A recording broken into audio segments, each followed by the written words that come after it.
Hello दोस्तों, कैसे हैं आप सब। आशा करते हैं अच्छे होंगे और मस्त होंगे। और मेरे न्यू ब्लॉग में आप सभी का स्वागत है, बबुआ भोजपुरी ब्लॉग में।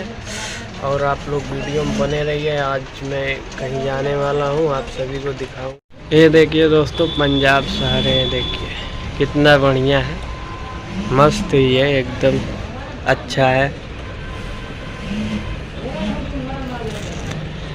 लुधियाना, ये नाले का पानी जाता है, कचरा जितना होता है सब कचरा के पानी इसी में जाता है।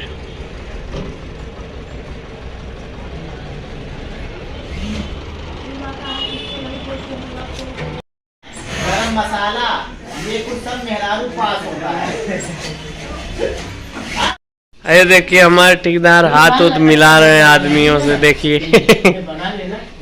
अरे भाई साहब टोपी लगाए हैं, मशीन के नीचे लुका गए हैं। इधर दिखाइए, ये देखिए, लग रहा है जनानी थोड़ी ना शादी हो गया है का। तुम्हारा शादी अभी नहीं हुआ है। तो बना दे रहे वीडियो, तुम मुँह जाए हुआ चैनल पे देख लियो है। तो शर्मा रहे हो। नहीं बोले हो हमको, तुम बोल रहे हो जब मैं फट्टे में माल निकाल के गया।